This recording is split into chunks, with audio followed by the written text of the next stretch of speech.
সুখের সংসার হয় রমণীর গুণে, গুণবান পতি যদি থাকে তার স্বরে।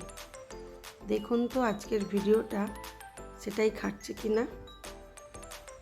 আজ আমার কর্তামশাই রান্না করছেন।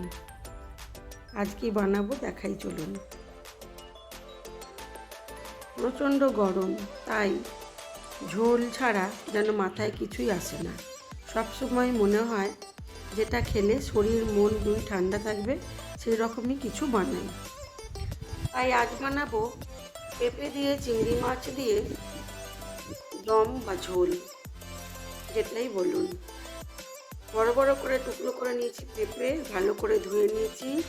এবারে কুকারে নুন আর হলুদ দিয়ে একটা সিটি দিয়ে নেব। কুকারে একটা সিটি দিয়ে নিলে পেঁপেটার জন্য যে গ্যাস খরচা হতো সেটা তো বাঁচবেই। খুব তাড়াতাড়ি আমার পেঁপেটাও সেদ্ধ হয়ে যাবে। সব কিছু মাথায় রেখে তাই কুকারে আগে পেঁপেটাকে সেদ্ধ করে নিলাম। আজ পেঁপের ঝোলে দেবো বড় বড় চিংড়ি মাছ, অল্প একটু আলু আর মশলা দেব কি দেখাই চলুন। প্রথমে পেঁপেটাকে দুটো সিটি দিয়ে নেব। তারপরে এই ঝোলের জন্য বসিয়ে দিয়েছি একটা কড়া, তার মধ্যে দিয়ে দিলাম পরিমাণ মতো সর্ষের তেল। প্রথমে চিংড়ি মাছগুলোকে নুন আর হলুদ দিয়ে ভালো করে ভেজে তুলে নেব।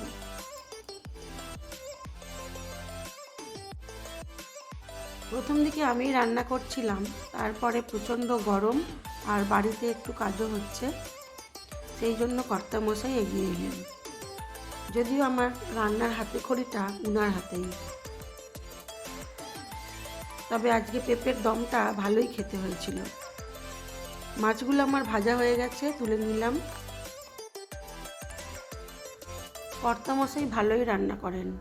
আজ বাচ্চারা তো তরকারি দেখেই বলে দিয়েছে আজ বাপি রান্না করেছে। দিয়ে দিলাম থেতো করা গরম মশলা,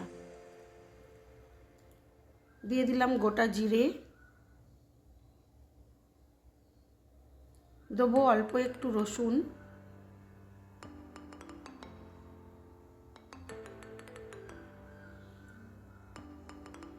গরম মশলাটা আমার ভাজা হয়ে গেছে, দিয়ে দিলাম অল্প একটু রসুন বাটা। রসুনটাকে হালকা নেড়ে চেড়ে নিয়ে দিয়ে দেবো পেঁয়াজ কুচিটা।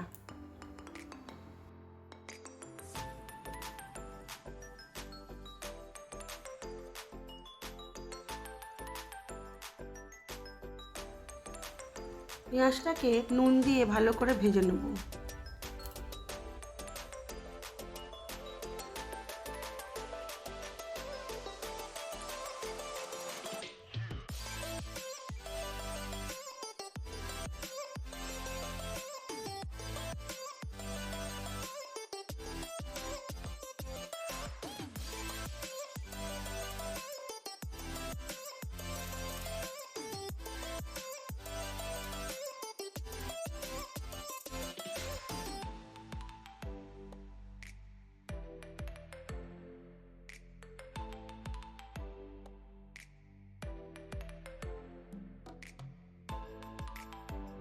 দিয়ে দিলাম কেটে রাখা আলুগুলোও পেঁয়াজের সাথেই একসাথে কষিয়ে নেব।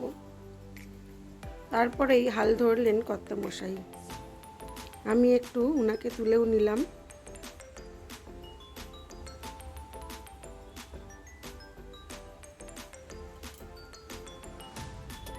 তারপরে দিয়ে দিলেন টমেটো কুচিটাও, দিয়ে খুব ভালো করে সব মশলাগুলোকে আলুর সাথে কষিয়ে নেবে।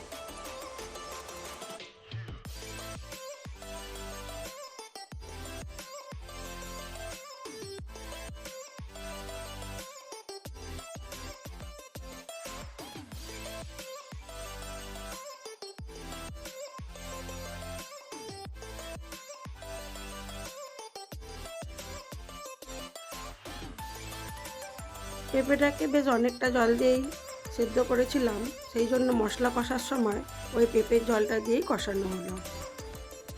দিয়ে দিলেন ধনে, জিরে, তেজপাতা আর শুকনো লঙ্কা গুঁড়ো।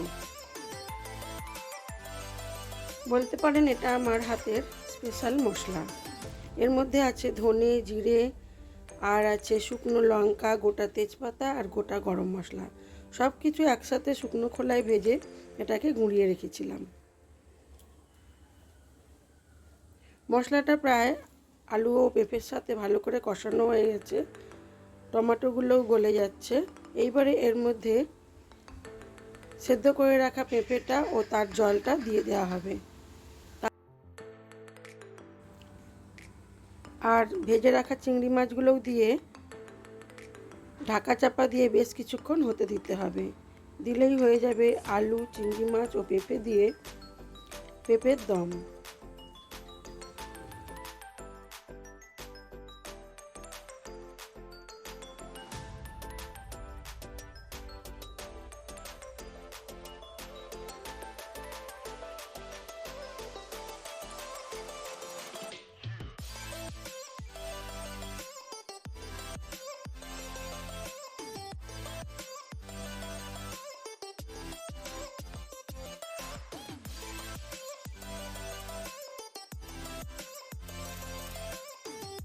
হয়ে গেছে আমার পেঁপের দমটা। আমি এবার এটাকে সার্ভ করে দেবো।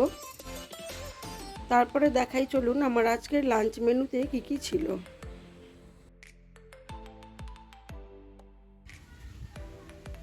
আমার এই ভিডিওগুলি আপনাদের কেমন লাগে অবশ্যই জানাবেন।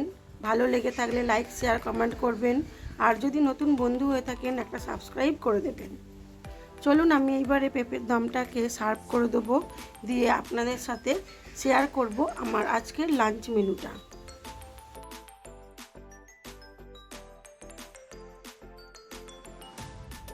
আজকে আলু পেঁপের দমটা খেতে দুর্দান্ত হয়েছিল। আমাদের আজকের লাঞ্চ মেনুতে ছিল সাদা ভাত,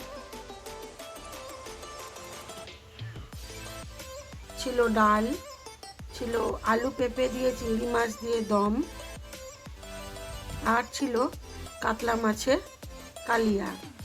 এই মাছের রেসিপিটাও আসবে পরের ভিডিওতে। আজ এই পর্যন্তই। সবাই ভালো থাকবেন, সুস্থ থাকবেন, নিজেদের খেয়াল রাখবেন।